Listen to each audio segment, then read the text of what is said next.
Start.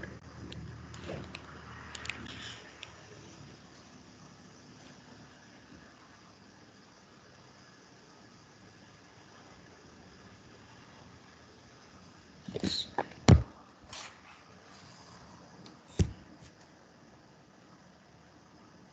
So I'm just sharing the screen.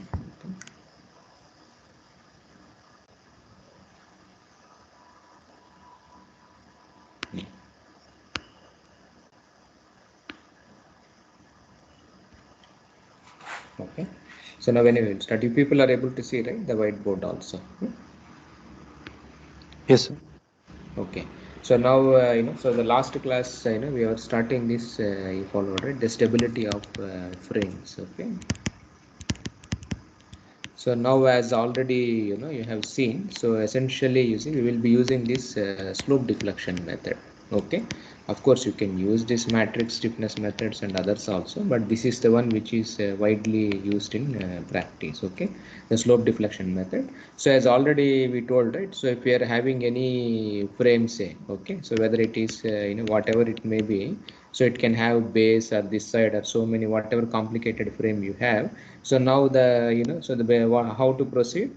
See, like for example you have one more bay also is there. Okay, so if you want to find out the buckling load of these columns, say, okay, so like last class, what are the important steps here? Yeah. What is the first step? Identifying independent degrees of Yeah. freedom. Yes, excellent. Okay, so you identify, you follow, right, independent degrees of freedom. So now as already told you, suppose if there is no sway, okay, so then you will be having only rotations. Okay, but if there is a sway, say, apart from your thetas, you also will have deflections also, because you follow, right, the frame buckles like this also. So you will be having this this small deflection at the top or whatever. So this you have to identify.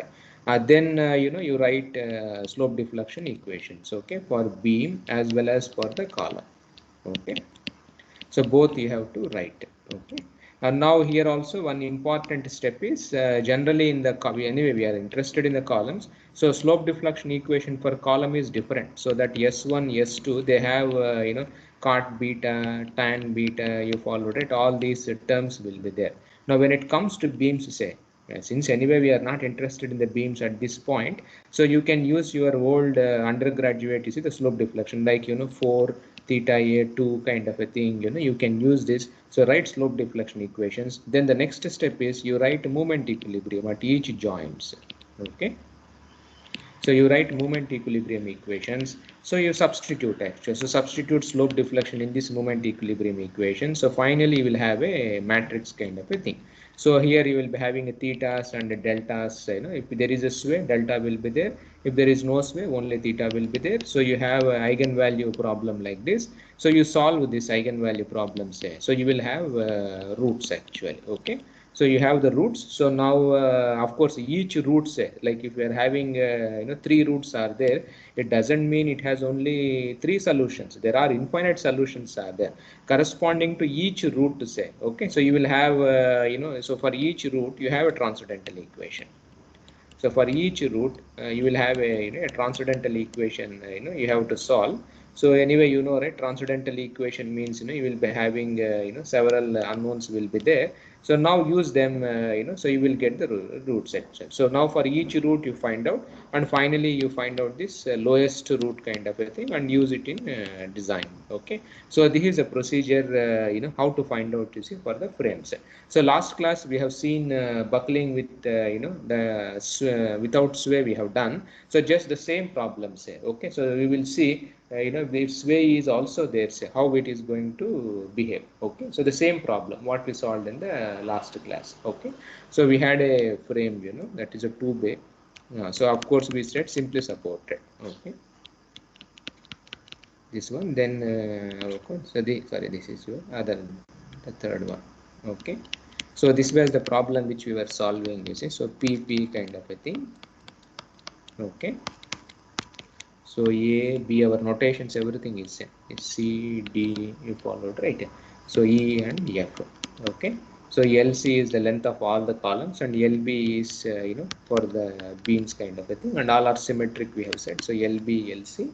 So then IB is the moment of inertia this beams, and you have this columns also. Okay.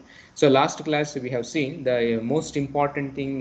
What we saw in the last class was can anybody tell me what was important thing we observed here when there was no sway? Your buckling load say. It depends on what is a critical thing which decides your buckling load. What is the most important thing you observed in the last class, this derivation? See, the roots depend on what is that quantity finally at the end of the day? Gamma. Gamma. Yes, excellent. So what is gamma? So you followed it. Ratio. IB LC by you followed right. IC LC kind of a thing. Okay. So this was the the most important thing which we observed. That is the ratios of beam towards this itself. And then also last class we have already said like how do we know your thing is correct or not, say. So what we said was you do IB is equal to infinity and IB is equal to tends to 0. So what answer you get based on that, your same simple column, say your one dimensional, that whatever problems we solved, so it should match with that itself. Okay, so this is how we did. Now the same problem, you see, let us do with when there is a sway kind of a thing. Okay, so now when there is a sway, say, so now what happens is your buckling mode shapes, they will be slightly, because there is a sway. So you have of course the mode shapes you can assume are anyway in the end by solving the eigenvector, so you can find out actual, okay, what is the amount of mode shapes also. Now the same this column, since now there is a chance to sway, say. Okay, so then you will be having, you see, something the buckling mode. I'm just drawing tentatively, we can fix up in the end also. Okay, so something like this, the buckling mode. So you will be having some small sway kind of a thing you have. So this portion, say, if you denote this as some delta apart from the rotations, so now so this is one extra unknown which comes into picture. Okay, so now if we denote this as rho, that is a delta by LC. So this if you denote as this rho delta by LC. So now you can write your slope deflection equation. So MAB, anyway this is 0 because of the simply supported condition. So you have, you see, EIC by, you see, LC S1 into theta A plus S2 into theta B minus we are now, because of sway, say, you have this component also will be there, S1 plus S2 into previously we have written rho.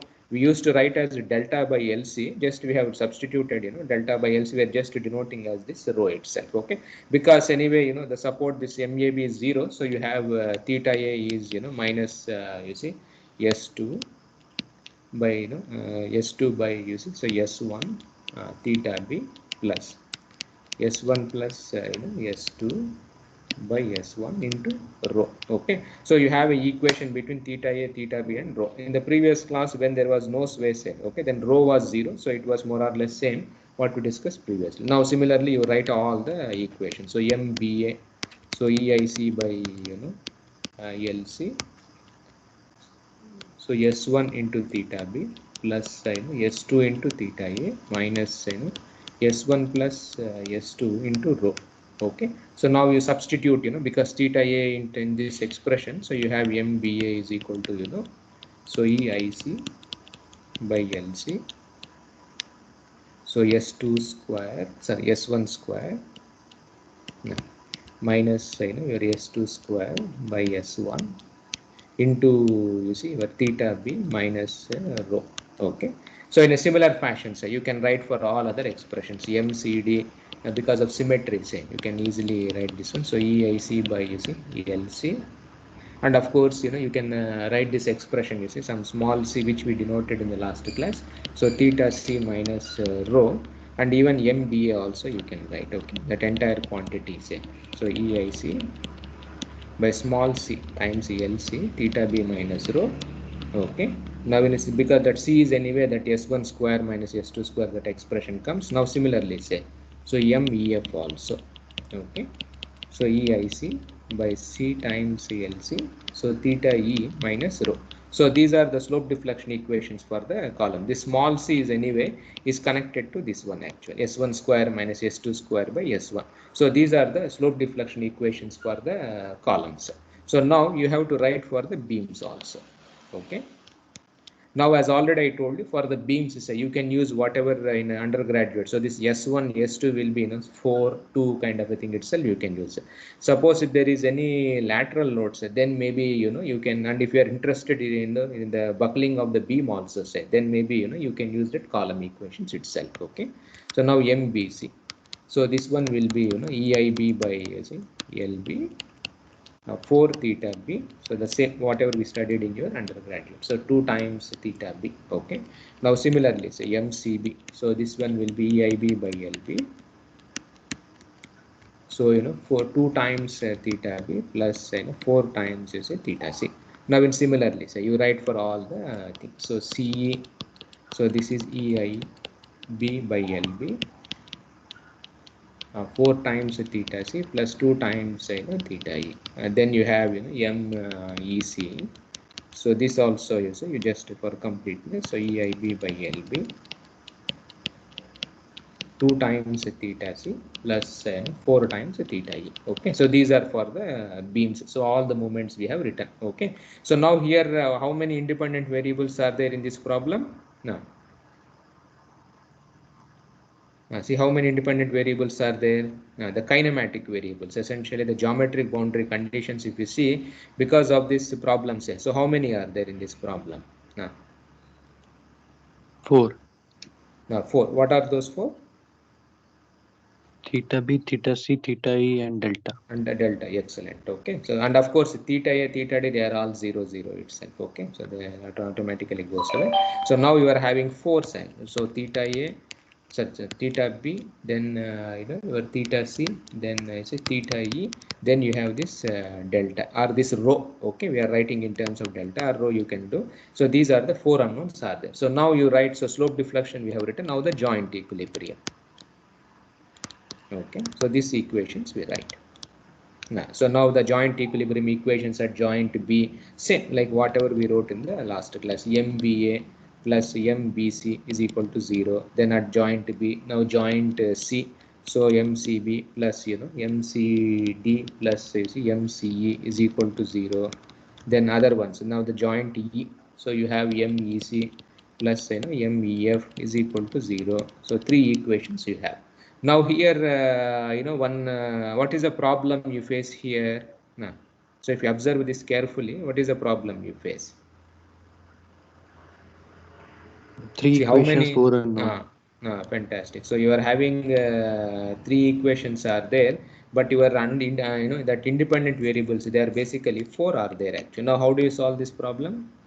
Now, We need to write a shear equation at the beam shear point. equation. That Beam shear point. equation we write, but generally you see, so thetas are rotation. So rotation means you will have movement equations. Okay, now this delta, say whatever we are having, it is something like a displacement. Okay, so now you should write a force equilibrium equation kind of a thing. So now you see what we do in this problem is we wrote this the story followed, right? The story equilibrium, they say.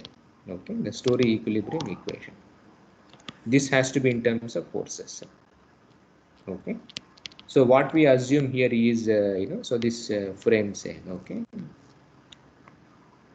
so now at the support you have HA is there, then you have this P. Now here also you have HB, HD, sorry, this is P, and then you have this the HF, and this is P.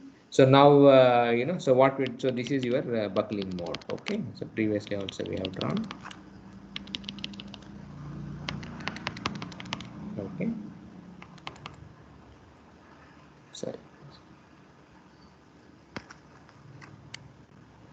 So if you draw the buckling mode there.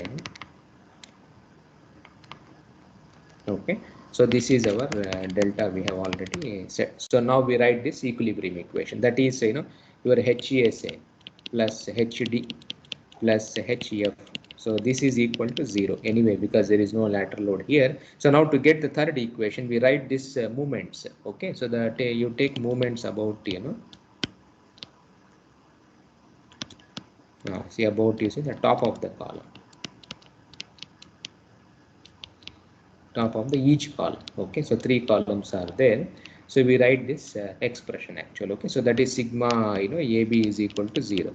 So that means, you are taking the moments, at this place. So this junction, say at the top of the column, if you see, now what happens is apart from your movements, so now, you will be having, we say, three, extra, some two extra things will come into picture. What are those extra movements? So now when you write at this movement, say the joint or whatever this, the taking moment equilibrium here, so you have two things will come into picture actually. One is, your HA also will have HA into LC kind of a thing you have, and then this P into delta also will come into picture actually. Okay, so now if you write MAB this equation, so you have, so P into LC rho kind of a thing plus MBA plus your HESA into LC is equal to 0. Now similarly you write for the second column, say M the AC. So this becomes a P LC into rho plus MCD plus is H D into LC is equal to 0. Now similarly say MAF. Okay, so this will be rho into LC, sorry, P into LC into rho plus MEF plus your HF, say, into LC is equal to 0. So now if you sum up these three equations, you add all of them. So you have 3 times, say, P LC into rho plus MBA plus MCD plus MEF. Okay, plus your HA plus your HD plus your HF, say, multiplied by your LC is equal to 0. Now since anyway this term is equal to 0, so automatically you have the term like, so 3P LC times rho plus your MBA plus MCD plus MEF is equal to 0. So this is the one extra equation, you see, which you get from the shear equilibrium. Okay, so these are one. So now 4 unknowns are there. So now 4 equations are there. So now you substitute, your slope deflection equations, say, in these 3 equations. Okay. So you substitute your slope deflection, the equations here. So you can find out your unknowns. So already, all the expressions we are having here. So your slope deflection equations, you substitute here. So automatically you follow it. So you will get in a nice, the matrix kind of a format. Okay, so it will be, you see, 1 by AC plus 4 times gamma. So 2 times gamma 0 minus 1 by C, then 2 times gamma.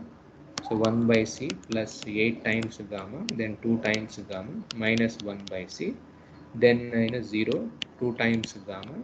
So 1 by C plus 4 times gamma minus 1 by C, then 1 by C, 1 by C, then 1 by C, 3 into beta square, okay, minus 1 by C. Okay, so this you will have, so the determinant of this matrix has to be equal to 0. Okay, so where anyway we have said already, so small c is anyway, you see, 1 by beta square 1 minus beta by tan beta. So this is your small c, and your beta anyway all of you know. Okay, so P into LC square by EIC. Okay, so now this determinant of this matrix has to be equated to 0, and of course gamma has already, IB into LC by IC into LB kind of a thing. Okay, so this is your gamma.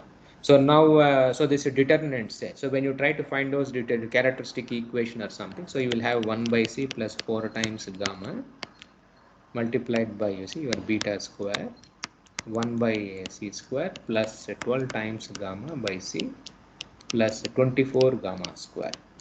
Okay, so minus 8 gamma by C 1 by C plus 3 times gamma. This whole expression has to be 0. Okay, so now you have to solve this expression. Okay, so how many roots are there? So you will be having you followed, right? So the first, so these equations will be there. So now you solve this, you will get some the 4 values or something like that, you see, you will get. So now if you see the first term, say, what is this term 1 by C plus 4 times gamma? If you compare with your previous, what we solved in the previous class, what was the roots in the previous class? You remember? So in the previous class, when there was no sway, okay, so then your first root was also exactly same as this itself also. 1 by c plus 4 gamma we also got in the previous problem when there was no sway, say. So this quantity was similar to your previous problem, but whereas this is entirely different. Okay, so this is the difference between these two if you just try to compare. So now how do we check whether you are doing correct or not? See, when IB tends to 0, what should be the value? That means your gamma tends to 0. What should be your buckling load? What should be the value you should get for your column? No. What Same should be as the simply buckling? supported.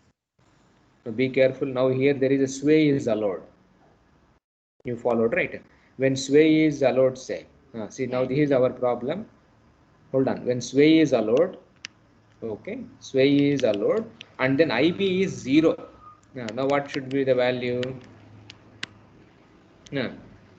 IB is 0. There is no stiffness for the beam, okay, and sway is also allowed. So what type of condition it is at the top, and below is simply supported. It is not fixed end. No. Top is free. Free. No, but bottom is simply supported. So Simply happily it can rotate actually. Followed, right? So which means your buckling load will be what is the value? See, you are having a like this. You followed above there is nothing actually. So when you apply a load, what 0. happens? 0 itself. Okay, so excellent. So now when IB is 0, so your value say or this gamma when it tends to 0, your buckling load P should be 0 itself. This is a check because it's unstable kind of a thing. Now when IB is infinity, say, then what should happen? See, when IB is infinity and sway is allowed, say, so you will have you followed, right? The critical load below it is a simply supported, but on the top, say, because of IB is equal to infinity kind of a thing, it can translate actually, but it cannot rotate kind of a thing. It can happen. So your critical buckling load, say, your PCR, you can derive for a column with those support conditions. So that will be say 2 times LC square. So this is the buckling load. So these are the two things. So if you want to find out whether you are getting correct answer or not, say your roots should lie between this to this itself. Okay. So so your 0 that PLC square by using EIC. So it should be less than your pi square by 4 as your 0 less than that gamma, say, into infinity. Okay. So this is our checks. So now if you try to plot this also, say, in a graphical format, with respect to gamma below, and this is your PLC square by EI. Okay. So now as a gamma anyway, it is a function of ratio between the beam stiffness and column stiffness kind of a thing. So if you try to plot, so the maximum value it can take. Okay. So this value. So the maximum value it can take is how much? So that is a pi square by 4. So pi square means 9.87 by 4. Somewhere around 2.4 or something. You see, you have this number itself. And now when gamma is 0, say, if you try to plot also, the lowest root, it goes something like this. Okay, so finally, of course, you see it approaches this curve itself. So this is how you see the how this swayed column, so the buckling load, how it is going to behave. So now you can see, so the sway column or no sway column, all of them can be easily be solved just by writing your slope deflection equations. Okay, so now you can now extend this problems to any complicated frame. So like you see, you are having a multi-story this one, say. Okay. So several bays are there, tall building you followed, right? Several things are there. So now easily you can solve using our frame stability, using our slope deflection equations. So as already I told you, the number of independent variables will be more. Then slope deflection equation you write. Then the joint equilibrium you write. Then suppose if there is a sway is included, say, so then you have to write one extra, that shear, that equilibrium equation also will come into picture actually. So solve these equations, you will get this one, and then you can even draw the mode shape also. Now for this problem, of course we have not, so you can derive yourself. You can derive even the mode shape also, like your theta b, theta c, theta e, and then delta, say, and then you can derive the mode shape and you can draw also. So now for this problem, it turns out to be the mode shape is something like this only. So this frames it is going to buckle in this type of a fashion. Okay, so this way you can solve any frame whatever you see you like. Now you can try with variety kind of a problems you can try. Okay, see, like as already previously we can see, like you are having a frame, say, now where there is a rotational spring actually. Okay, only rotational restraint is there. And now what is the buckling load for this this type of a problem? Or maybe one end is you follow right fixed kind of a thing. Now what is a buckling load? Now here if it is a piece, suppose here the load is a 2p and here it is a 3p. Now what will be the buckling load? So you can solve very very interesting problems. The methodology is same, just it is a straightforward extension. Okay, or even you can write a computer program also, okay, in MATLAB say. So for this slope deflection, if you write a small subroutines, slope deflection for the column, then slope deflection for the beam, and then like it is in a finite element. Like if you are having a frame, you can find out these grid points actually. Okay, so what are these grid points? How many number of unknowns? So you can write a computer program, which can take care about a generalized computer program can be written to find out this stable. Okay, so this way you can solve the many interesting problems.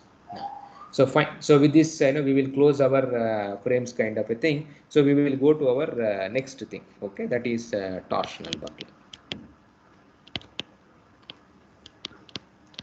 Okay. So this is our next topic. Now, where do you see torsional buckling? Yeah.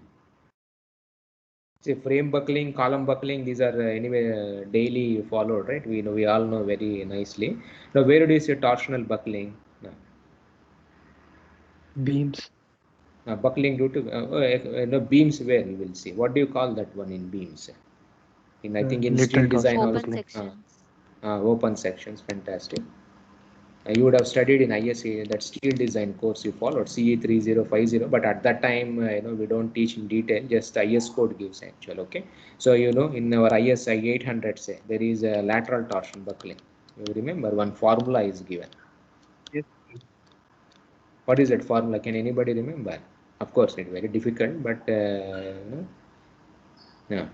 MCR, you remember one critical buckling moment they will give in the IS 800. What is that formula? Approximately. Yeah. Of course, you may not be able to remember the formula, but one peculiar thing happens actually in that formula. Can anybody recollect? It depends upon L by RF and H by TF. L by? I mean, supported length by radius of gyration and web depth by thickness of flange. That's all only. No. Apart from that, one very important thing is there. What you told is general. One very nice thing will come in critical bending moment. IW. IW is Okay, fantastic. That is a warping. What you told is warping. No, that is also perfect. It all depends actually. But what if you see that formula in IS 800 clearly, the critical bending moment is nothing but product of EI into GJ actually. And of course, you will be having that warping, gearing, and other things also. Some warping movement and others also will be there. So generally, you have flexural rigidity. Okay, then you have torsional rigidity. The product of flexural rigidity multiplied by torsional rigidity. Of course, torsional rigidity we also add this warping. This expression also we add. So some square root comes and then So you will have like this actually. Okay, this is something like a peculiar the formula which anyway we also will derive. Like generally the critical level lateral torsion buckling say the critical bending moment. If somebody if you observe that formula carefully in IS 800, of course some constants are there, pi square this and the dw other all other things will be there. The critical bending moment is something like product of two things. One is a torsion rigidity, other one is a flexural rigidity. Okay, this is a very interesting thing. If you observe, you can just check actually. And IS 800 whether the formula looks like this or something. This is a very peculiar thing. Okay. So anyway, so now so in IS 800 you would have studied just like that. So as already I told it in IS codes, you should not question the code. Okay, you should just blindly believe it and use it in the design.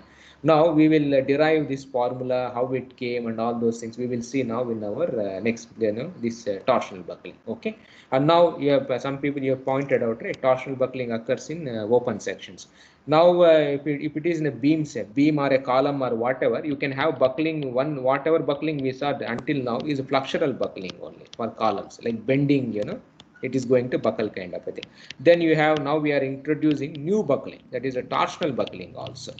Okay, so now if you take any column, say let us say it is subjected to torque also, that is a twisting. Okay, to twisting also, then it is also subjected to your axial load also. All are there. Okay. Now, in which way it buckles? See, like for example, you have a this type of a thing. So it is subjected to even the torque kind of a thing. It is also subjected to this load also. Now, how do you say in which mode it is going to buckle? It is going to buckle like ordinary like this, or it is going to buckle in torsional things. How you will find out? See, you are having a column. It is subjected to axial load. It is also subjected to torque. Both of them are there. Okay. So now it can buckle flexural buckling, like the standard whatever we have seen until now, or it can buckle in torsional mode also. So now in which mode it buckles? How do you decide actually? Of course, it depends on the amount of the load which is coming on that one. But how do you decide that your columns by looking at the column? Can you tell us, whether it buckles in torsional mode or whether it buckles in flexural mode? Yeah. Same thing, of course, is valid for beam also. How do you decide that the starting point itself? The length is very long. Like if the column is very long, then it will be in flexural mode mostly. Flexural mode, okay. But anyway, now for torsion also same length actually. I am just asking you, length is same, all are same. Which The mode cross it buckles? section shape can tell. Cross section shape can tell. No, you come to some. You have what you told is correct only. You just quantify. How do you decide this cross section shape? What is the parameter? Which one? Which parameter decides? So you see the GJ. buckling. Excellent. GJ. You see the EIA. buckling formula pi square EI by L square. Now pi L you delete. Okay, you are remaining only with EI, and of course you pointed out at GJ. Okay, so these are the two most important things. Now tell me which flexure, which one torsion, when it will happen. If EI is greater, then torsion will happen. GJ is Yes, greater. excellent actually. So when EI is high, flexural rigidity is very, very high. So obviously it buckles because the torsional rigidity is very, very small. So there is a chance of torsional buckling actually. Okay. Now suppose if GJ is greater than EI, say then flexural buckling will happen because anyway EI is smaller, right? So automatically, so this is like one thumb rule we use. Of course, it may not work in the real thing, but this is just like a thumb rule. So whenever you are having a open sections, angle section or whatever sections you have, just and let us say it is subjected to torque as well as this axial load or whatever the routine thing. So for the first step, what you have to do is you compute its torsional rigidity, you compute its flexural rigidity, you decide first. This is like a guideline for you actually. Okay, so whether torsion will come or flexural will come also. Okay, and of course sometimes you can have a combination also. Many like in beams you have flexure will be there, torsion also will be there actually. Both of them combination also can come. Okay. But you followed, right? But generally this is like a guideline. GJ, EI, we decide, and this is like a first thumb rule kind of a thing we use. So if you are having many sections, say, so if their GJ is very, very small, like like 100 times or 50 times compared to EI, then this torsional buckling you followed, right? No need to do. You can just forget about it. Although there may be a torsion, so you can say it will not buckle, you can close this itself. But now if they are comparable, say GJ, EI are a comparable magnitude kind of a thing, then maybe you have to study this torsion, and there may be a combination also. The flexural torsion buckling also can come into picture.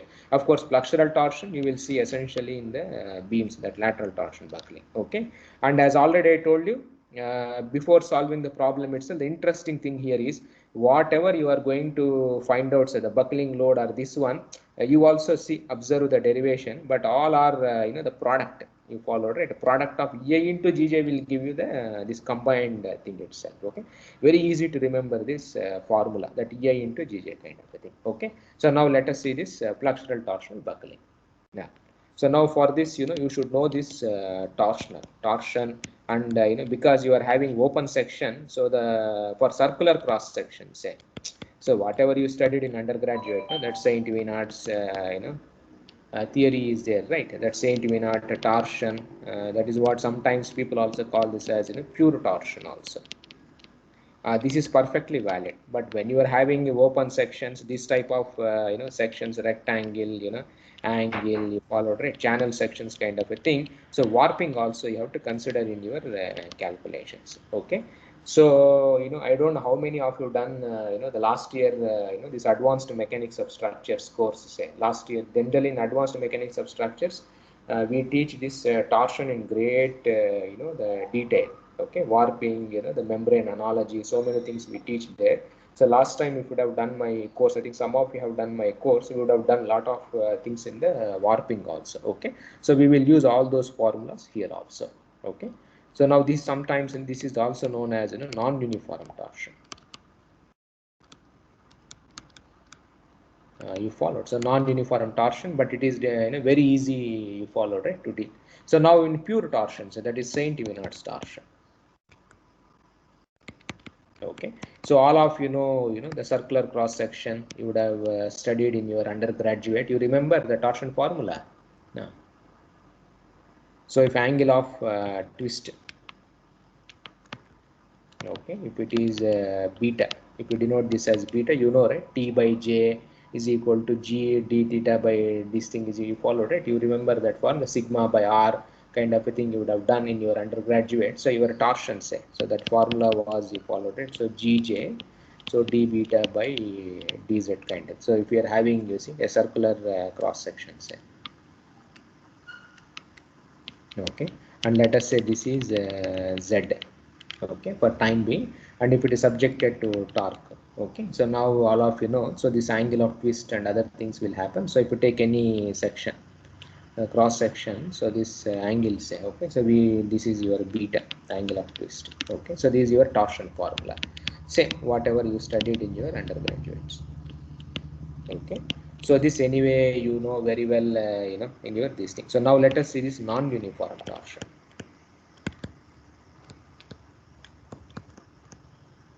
Okay, so here the warping comes into picture, you followed. So this is the most important thing actually, okay. So now I will just show you this warping, say, okay. So you are able to see here now, you can see. So here if you can see, right, so this is your circular cross section, so this is your beta, so you can write this expression.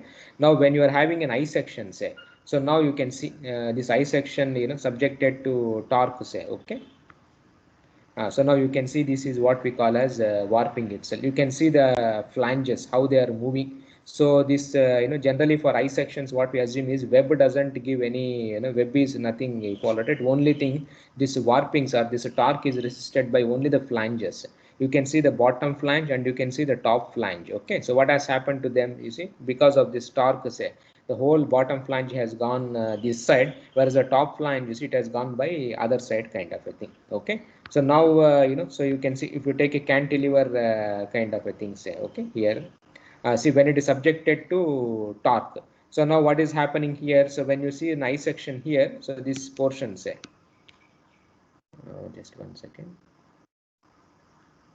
No, so this portion, okay. So this is your I section here. If you see, if it is, and it's a cantilever kind of a thing. So you can see how the flanges are moving. So one flange is moving this side, another flange is moving, you see, this side itself. And if you draw this cross section, say, the cross section is like this. So you can see, so this whole I section is getting twisted actually because of this torque itself. So this what we call as the warping itself.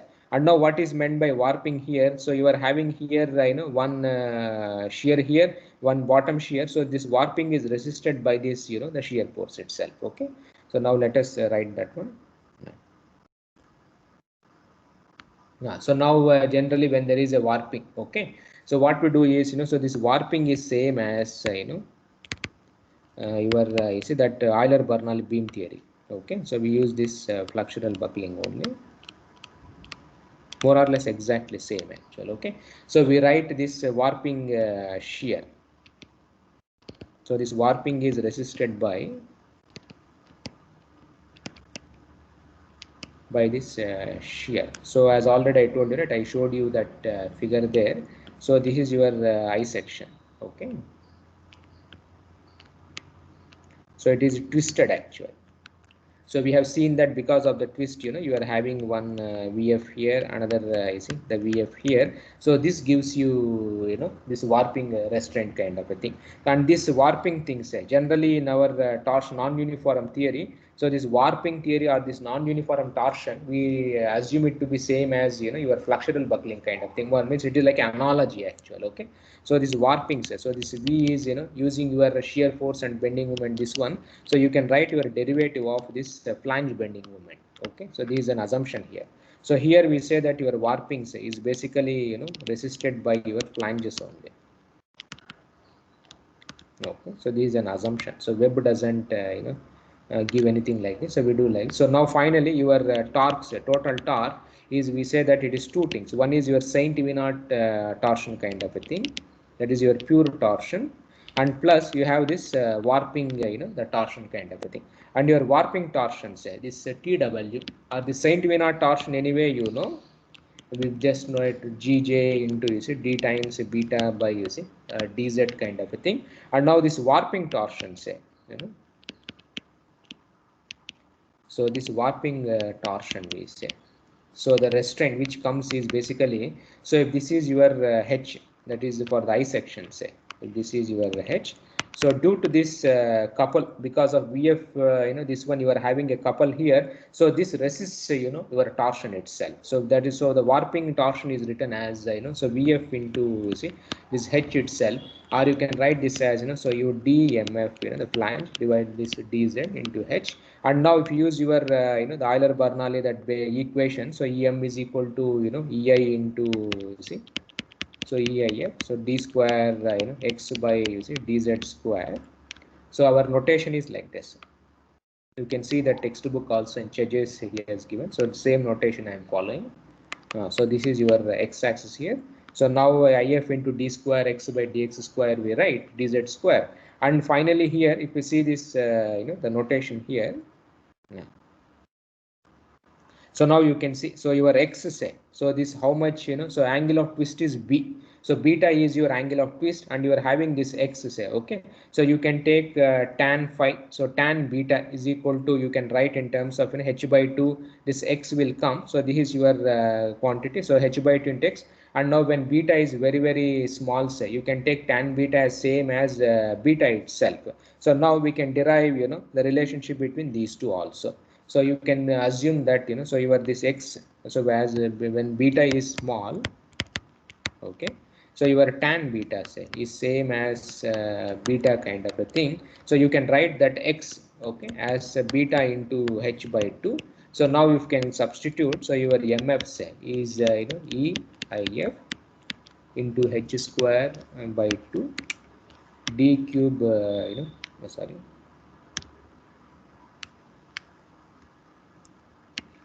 One second, something happened.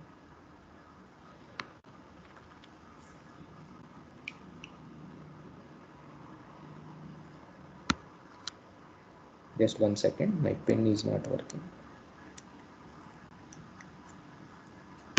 Now it's fine. So EIF into H square by 2. Oh, sorry, 1 second. So EIF H by 2. So D square beta by DZ square kind of a thing. And finally say, so your warping moment, so which is comes from this one. So VF into H kind of a thing. So this becomes minus I into H square by 2. Okay. So D cube beta by dz cube. Okay, so this quantity say, so that IF into H square, so this quantity is known as that warping that constant or something like that. So this warping constant is denoted by this symbol. Okay, so IF into H square by 2. So you can write this as a T warping is minus E. Okay, so we write like this. So D cube beta by dz cube. So this is your warping moment actually, which comes from this non-uniform torsion. So this is something like if you would have seen in my the previous that advanced mechanics of structure course where we have derived this in great detail. Say, so this non-uniform torsion is same actual. Okay, so I will just we can see the Euler buckling. So lateral load. Say, if we just compare this warping. And it's warping, torsional thing. This warping torsion. So if you see this variable, it is very, very easy to remember. Okay, this variable say. So this is your flexural buckling. Very easy to remember. So generally in flexural buckling, say what you studied in your undergraduate, so you have displacement as your variable. Okay. Now in non-uniform torsion, say our variable is this bit, that is your angle. Okay, the angle of twist. So now slope generally is indicated by u dash, that is du by dz kind of a thing you have. So this the first derivative gives you the slope. Now beta dash say, okay, so this derivative of the angle of twist itself. So this is known as specific angle of twist. Okay. Now similarly in our things, so this is a displacement here, then this is a slope here, then we have bending moment. So now in your the flexural buckling, so how bending moment is related to deflection? Now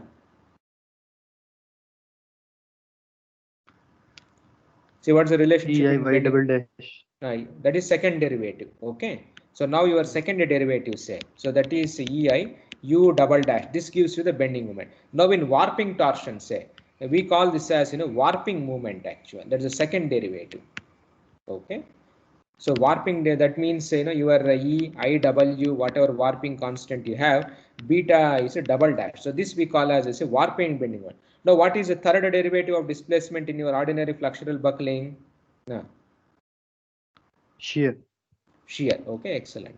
So you have shear force kind of a thing you write. So you write EI, you followed, right? U triple dash actual.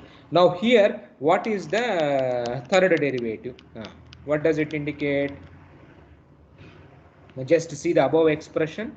See whatever I wrote, your third derivative is related to what?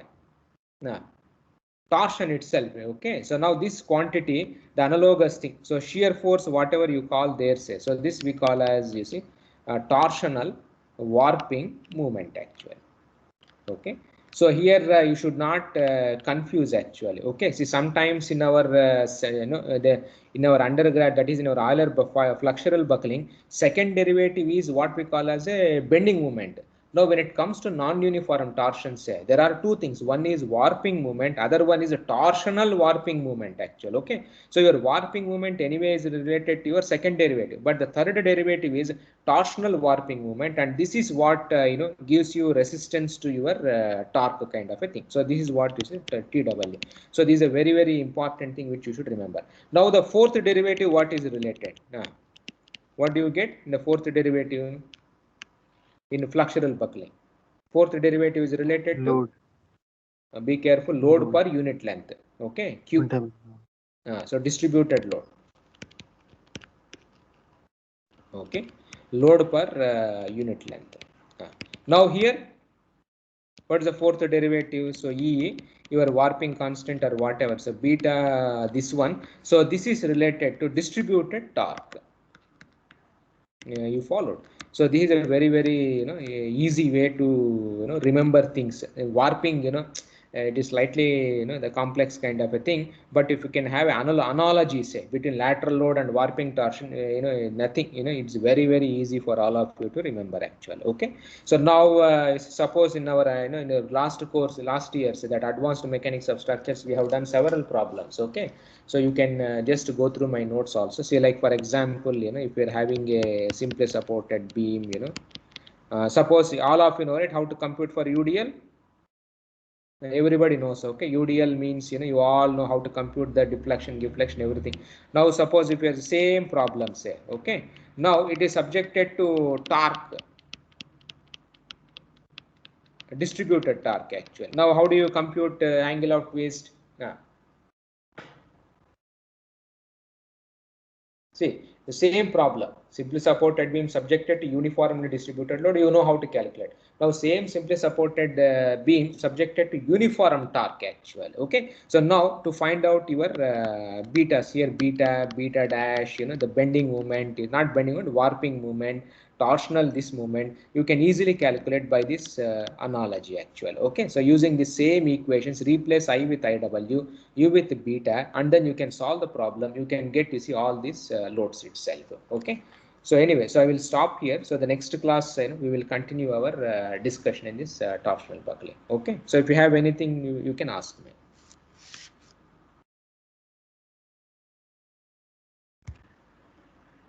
Where is the Teams? Yes.